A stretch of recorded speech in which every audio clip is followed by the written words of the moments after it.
My name is Harlow Knight. I'm 34 years old, and my life is built on concrete, contracts, and consequences. Out on site, things are simple. If a subcontractor doesn't show up, they don't get paid. If beams are off by even a few millimeters, we tear the structure down and rebuild it. There's no room for entitlement in a foundation. Either it holds or it collapses. I wish I'd applied that same logic to my love life a lot earlier. I'm a construction project manager. 60-hour weeks were my normal throughout my 20s. While my friends were backpacking and posting throwbacks from Europe, I was standing in steel-toed boots, squinting at rebar, and arguing with inspectors under the sun. 3 years ago, I signed the papers on my 4-bedroom house. Fresh paint, polished floors, a yard full of potential. I walked through those empty rooms and I remember thinking, this is mine. I built this.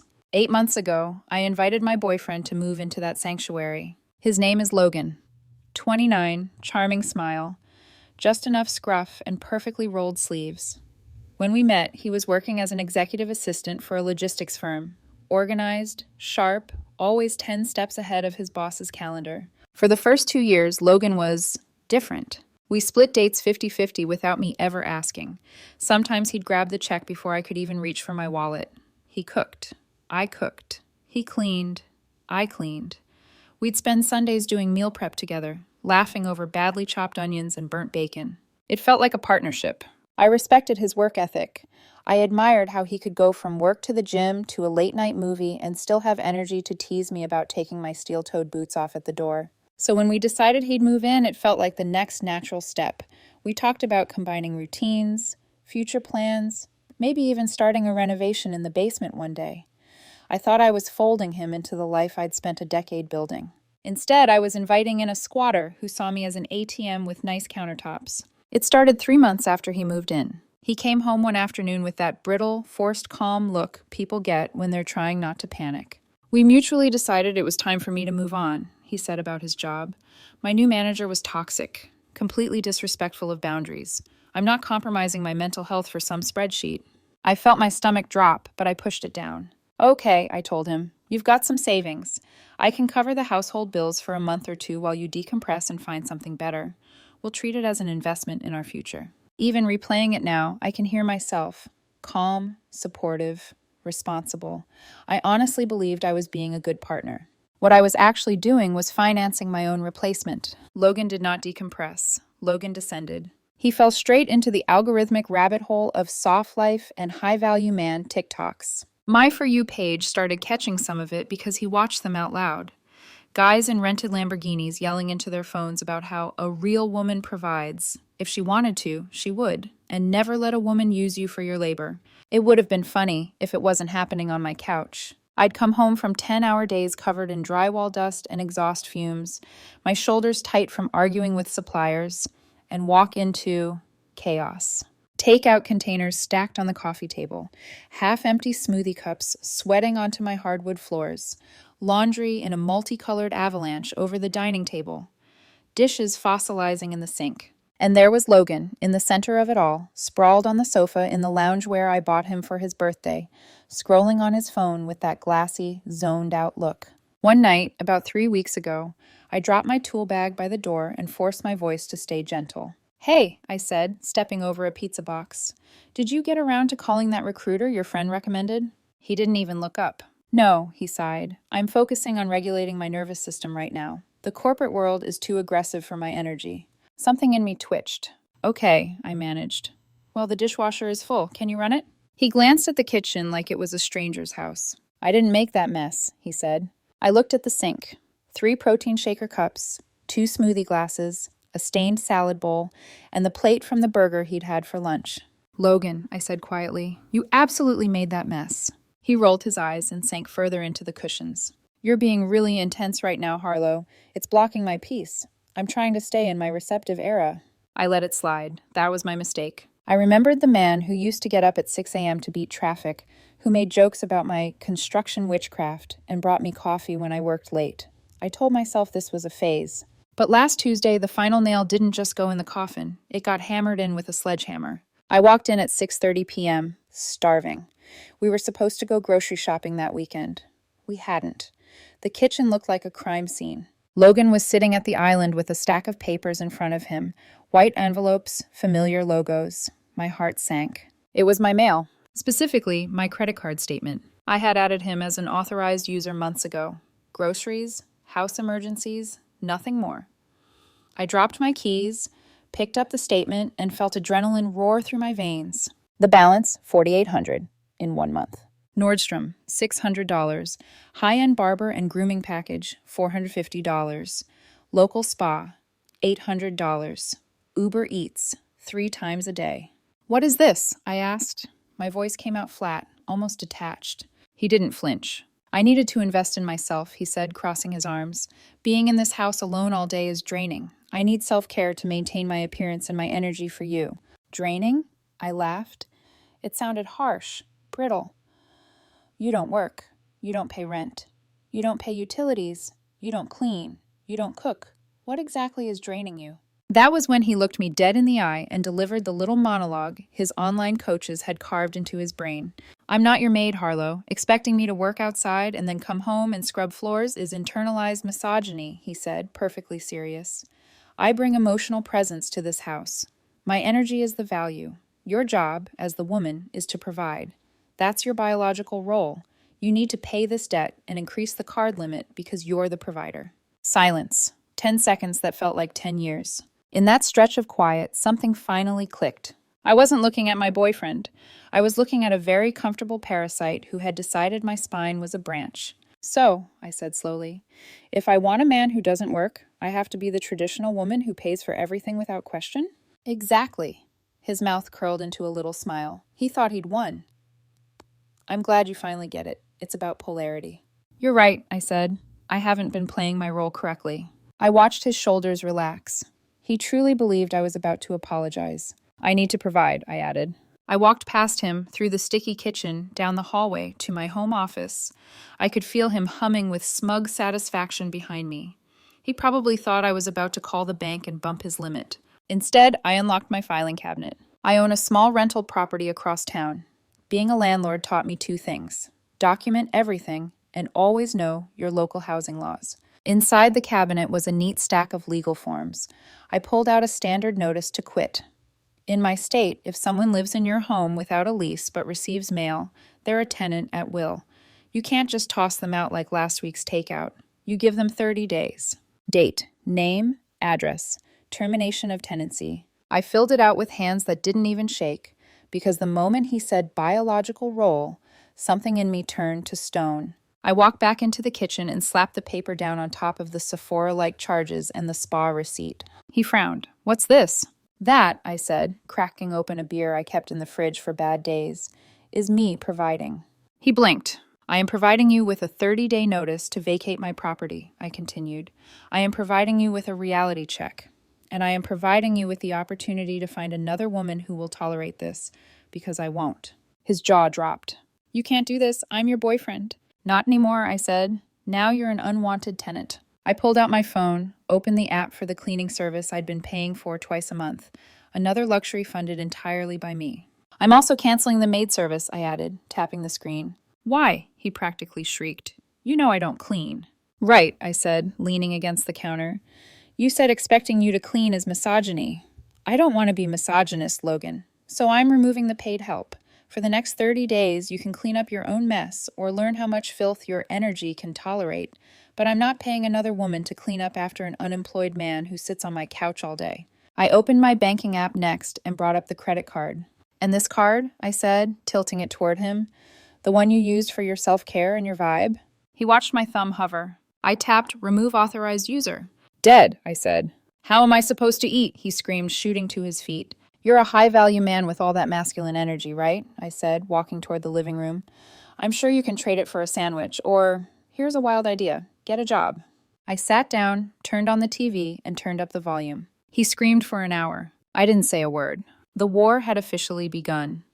5 days after I handed Logan the notice to quit, my phone lit up while I was standing on a job site, watching concrete being poured into a foundation. Sun in my eyes, hard hat on, I glanced at the caller ID. Denise, Logan's mom.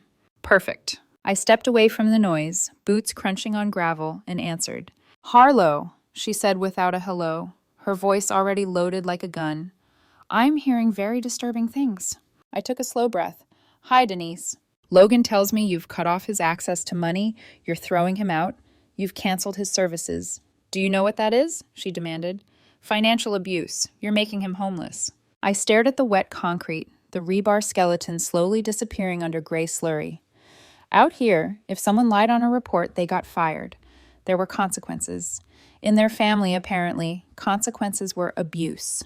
Did he also tell you, I said, keeping my voice even, that he ran up almost $5,000 on my credit card in 1 month without asking, on grooming, spa days, and takeout? He's trying to find himself, she snapped. He's an artist at heart, a sensitive soul. You women with your money get so drunk on power. You are a woman, Harlow. You have a duty to protect and nurture him while he figures things out. I actually laughed. It came out as a short, sharp sound. I'm protecting myself, I said. He's not my husband. He's not the father of my children. He is a roommate who stopped paying his share of the emotional rent and started stealing. I gave him a legal 30-day notice. He has 25 days left. After that, I file for formal eviction with the sheriff. You can't talk to me like... Goodbye, Denise. I hung up, blocked her number, and watched the concrete truck pull away, leaving a level, solid slab behind. On the drive home, my heart kicked against my ribs. I kept replaying the conversation, that single phrase, "You are a woman. You have a duty to protect him." It amazed me how easily people assigned me responsibilities I'd never agreed to. When I pulled into my driveway, the house looked normal from the outside. Fresh paint, neat hedges, the porch I'd stained myself. It still amazed me how ordinary a battlefield could look from the sidewalk. Inside, the living room was dark. Logan sat on the couch, cocooned in a blanket, illuminated only by the blue light of his phone. "The Wi-Fi isn't working," he said without looking at me. "I know," I replied, dropping my keys in the bowl by the door. "I changed the password." His head snapped up. "Give it to me." "No." I walked past him toward the kitchen, inspecting the damage. Not as bad as usual, which was almost disappointing. Internet costs $80 a month. Providers pay for things. I'm providing internet for myself. Since you aren't contributing, you don't get the bandwidth. "I needed to look for jobs," he said, his voice pitching up just enough to sound wounded. "You have a phone with a data plan," I pointed out, opening the fridge. "Use that. Or go to the public library. It's free, and they have actual chairs to sit in while you find yourself." A couch cushion thudded against the fridge door. I turned. He was glaring at me, face twisted with a fury that felt too big for the situation, too practiced. "You're punishing me," he hissed. "You're trying to control me. You think starving me for connection will make me crawl back and beg." I stared at him. "You already did crawl back and beg, when you asked me to pay for your spa days because your energy was tired." His nostrils flared. For a second, I saw something raw and ugly flash across his face, entitlement stripped of charm. That night, the real campaign began. Logan has always known I hate mess. Even on construction sites, I'm the one stacking tools, coiling cords, straightening plan sets. Chaos makes me itch. So he weaponized it. Half-eaten yogurt cups appeared on the coffee table, a sticky spoon on the arm of the couch, wet towels abandoned on the bathroom floor, dirty socks forming a constellation down the hallway. Makeup prints, his new tinted moisturizer, smeared on the bathroom counter. It wasn't accidental, it was too concentrated. The mess became a message. You won't win. You'll break before I will. I refused to flinch. I didn't pick anything up. Not the empty containers, not the crusted plates, not the sweat-soaked t-shirt draped over a dining chair like a dead thing. Instead, I collected. Every item he left out, I carried carefully, like evidence. The sticky yogurt cup, the pizza crusts, the socks, the towel that smelled like damp dog, the makeup wipes, the protein shaker that had gone sour, and I placed each one on his side of the bed in the master bedroom. By midnight, his Egyptian cotton sheets looked like a landfill. I moved my clothes into the guest room, shut the door, and installed the keypad lock I'd bought from my basement workshop. I typed in a new code, tested it twice, then lay down on the unfamiliar mattress, staring at the ceiling. My heart hurt. My jaw ached from being clenched all day. I didn't hate him. That was the worst part.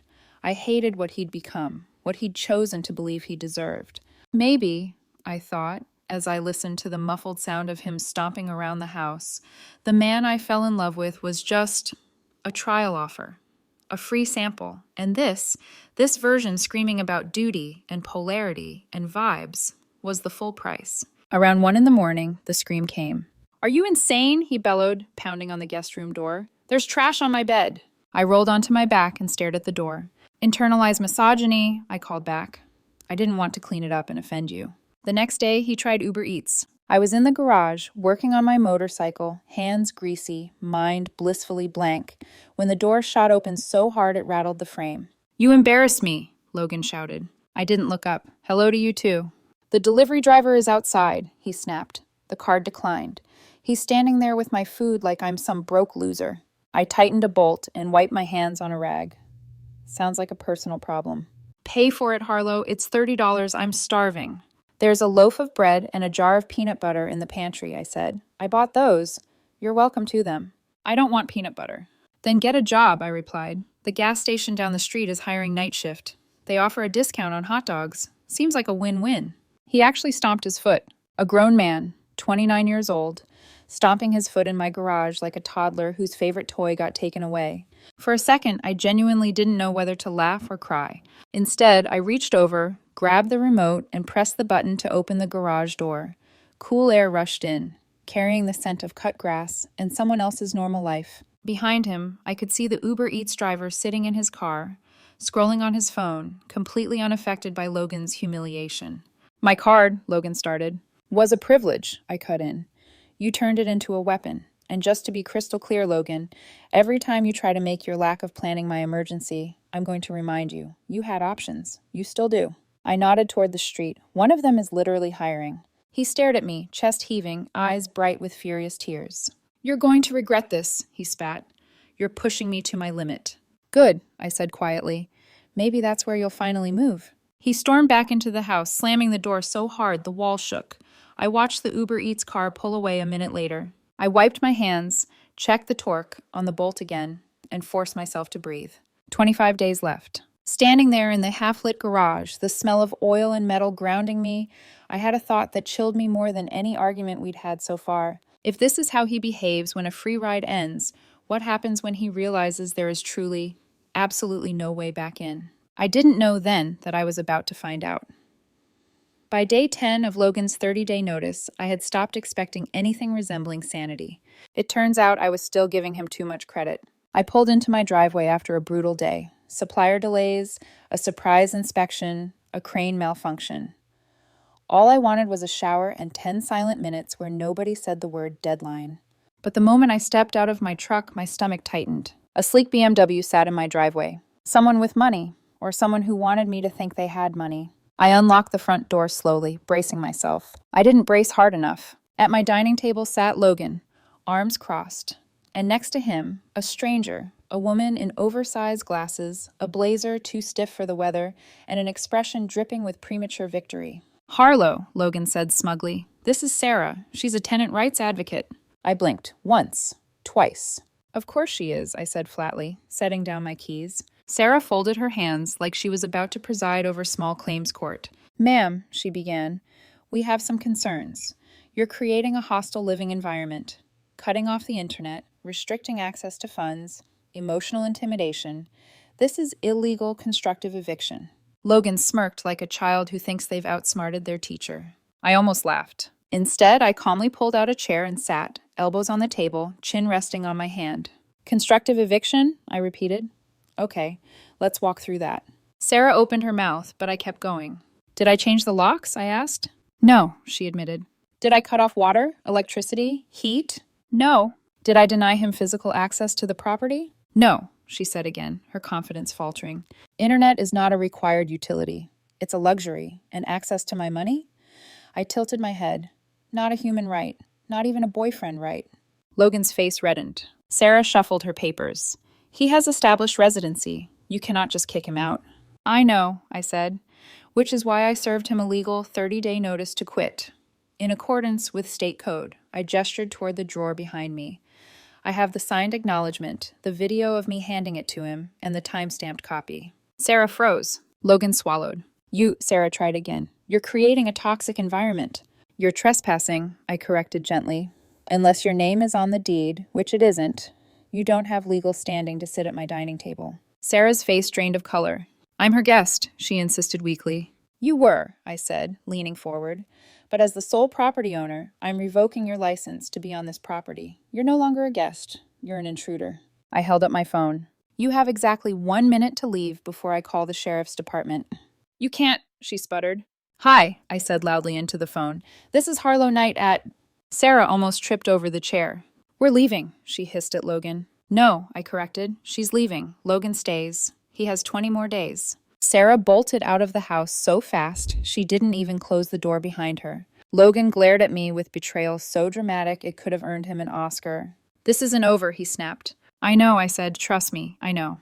2 days later, it got worse. I walked into the living room, set my bag down, and felt something wrong in my bones before I noticed it visually. The wall. The empty wall. The wall where my 65-inch OLED TV had been mounted. I stood there for a solid 10 seconds before whispering, he didn't. My chest tightened. A hot, sharp pressure filled my veins. I found Logan in the master bedroom, packing a duffel bag. Where, I asked quietly, is my TV? He didn't even turn around.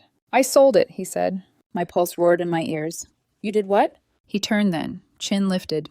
I needed cash since you cut me off. And it's community property. We live together. That makes it marital assets. We aren't married, I said through clenched teeth. It's compensation for my emotional labor, he snapped. I didn't argue. I didn't yell. I didn't say a single word. I just walked out the door, got in my truck, and drove straight to the police station. The officer at the front desk listened without interrupting. I handed him the original purchase receipt, 3 years before I even met Logan, photos of the TV mounted in my living room, screenshots of Logan's text admitting to selling it. The officer let out a low whistle. He confessed in writing, he said. That makes this easy. He radioed for a patrol car. You want to come with me? He asked. I nodded. We pulled into my driveway. Logan answered the door with a look of triumph until he saw the uniforms. The color drained from his face instantly. Ma'am, the officer said calmly, did you remove the television set from the residence? It's ours, Logan stammered. I live here. I have a receipt showing it belongs to Ms. Knight, the officer replied. Do you have a receipt proving you purchased it? Logan's silence was deafening. He wilted like wet cardboard. It's at a pawn shop, he admitted, voice cracking. Down the street. The officer crossed his arms. Sir, this is theft over $1,000. That's a felony. We can book you now, or you can get in your car, go with us, and buy it back immediately. Logan's knees buckled. I spent some of the money, he whispered. I stepped closer, my voice ice cold. Ask your mom, or your high-value TikTok friends. But if that TV isn't back on my wall in an hour, I press charges. He tried calling Denise. She screamed at me through the phone. Then she sent the money. Logan retrieved the TV with the officer standing behind him, like a silent threat. He set it back on the mount, hands shaking. I leaned against the doorway. One more item, I said quietly. Just one. Missing, damaged, sold, or touched without permission. And you go straight to jail. No buyback option. He stared at the floor. For the next 2 days, he hid in the guest room like a cornered animal. But I didn't feel safe. So I installed a camera in the living room. Not because I wanted to watch him, but because I finally understood something about Logan. He wasn't just entitled. He was unpredictable. And the scariest part?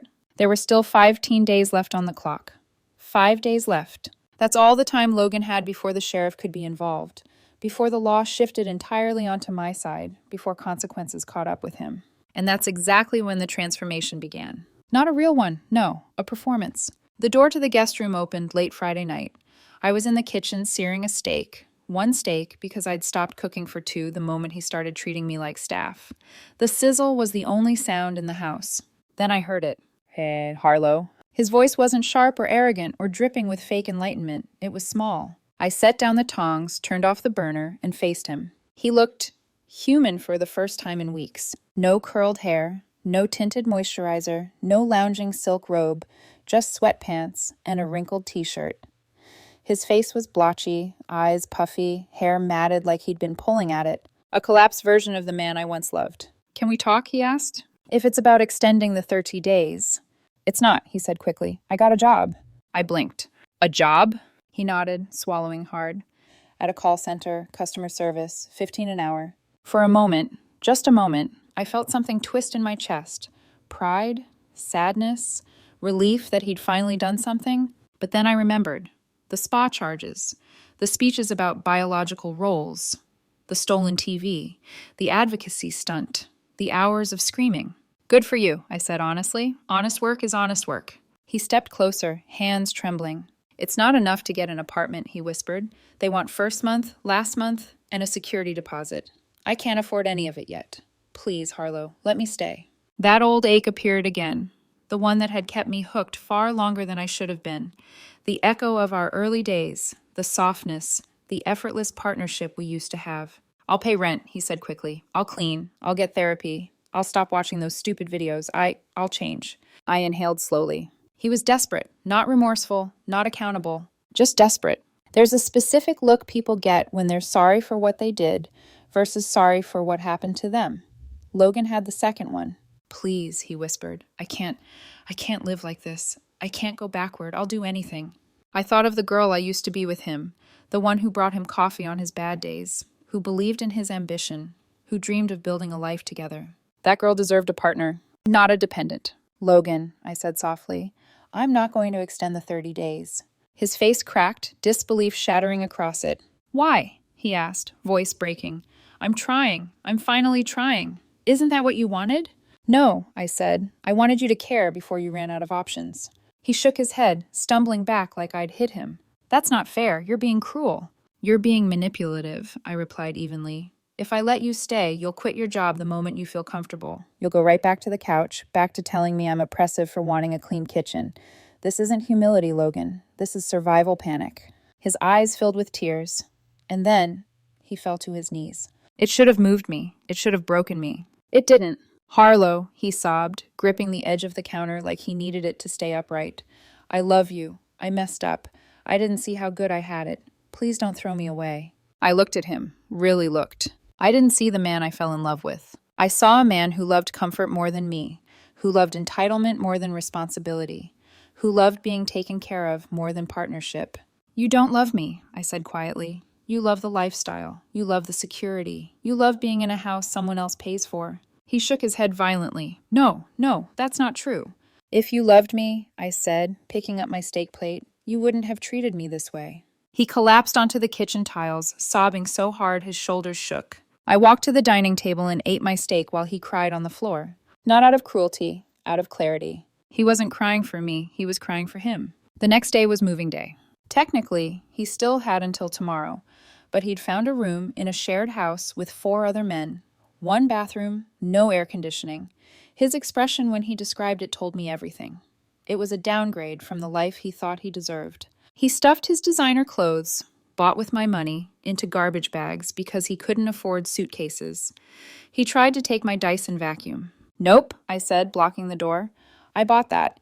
You said you don't clean, so you definitely don't need a vacuum. He scowled but put it down. When he walked out to the car, he paused in the doorway, his silhouette framed by the afternoon sun. You're going to regret this, he said, voice low and sharp.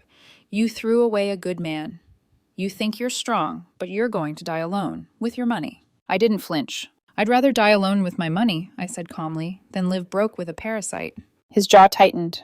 Leave the key, I added. He hurled it into the bushes like a child. I didn't care. I had already changed the digital lock. And when the door clicked shut behind him, the silence in my house wasn't emptiness. It was oxygen. It was mine again. 6 months. Half a year since Logan walked out of my house with garbage bags full of clothes and a speech about how I would die alone with my money. I remember closing the door behind him that day and waiting, just standing there in the quiet, wondering when the guilt would hit, when the loneliness would seep in, when the doubt would whisper, maybe you were too harsh, maybe you should have tried harder. It never came. What came instead was peace. The kind of peace that feels like sunlight on your skin after living under a storm cloud for months. The house that finally breathed again. My home has never been cleaner. After Logan left, I hired the maid service back immediately. The second I walked in and smelled lemon cleaner and fresh linen, I almost cried. Not because someone else was cleaning, but because, for the first time in nearly a year, every mess in the house was mine and mine alone. No half-eaten yogurt cups, no dirty blender jars, no bath towels molding on hardwood, no silent expectation that I would fix someone else's chaos. Just order, just calm, just me. It was astonishing how much less food I bought, how lower the utilities dropped, how quiet the rooms felt without someone slamming doors to make a point. In 6 months, I saved just over 15,000. No extra expenses bleeding me dry, no surprise credit card bills, no spa days disguised as self-care, no mystery Uber Eats charges. With that money, I finally did something for myself. I bought a new motorcycle, sleek black, chrome accents, everything I'd wanted since I was 27, but never let myself indulge in. The first time I rode it down the coastal highway, wind in my hair, engine humming beneath me, I laughed, actually laughed, because it felt like freedom. The kind people don't talk you into, it's the kind you reclaim. A date that nearly made me cry, for all the right reasons. About 8 weeks after Logan moved out, I met someone. His name is Ben. He's a nurse, mid-30s, warm eyes, steady hands, the kind of man who can keep a person calm during pain and keep himself calm during chaos. He has his own place, his own car, his own responsibilities, and he carries them without complaining or expecting anyone else to rescue him. On our first date, we grabbed dinner at a small, quiet restaurant. When the check arrived, before I even reached for my wallet, he pulled his out. I stopped him gently. "I can get this," I said. He shook his head. "No, let's split it." And then he said a sentence so simple, so ordinary, yet so revolutionary after Logan that it nearly knocked the breath out of me. "It's only fair." Only fair. The bar had truly been buried underground. I insisted on paying that night, but the fact that he offered, that he believed partnership meant contribution and balance, was enough to make my throat tighten. It wasn't that he paid, it was that he didn't expect me to. That alone felt like healing. And Logan? Small towns talk. I heard he lasted exactly 3 weeks at the call center job before the manager told him to get off his phone, and Logan called it a violation of workplace boundaries. He quit on the spot. I heard he ended up renting a room in a shared house with 4 other men. That lasted 1 month. Apparently, he didn't pay his share of the rent and kept eating everyone else's groceries. He was kicked out. Now, he's living with his older brother, a man who, according to gossip, is exactly like him.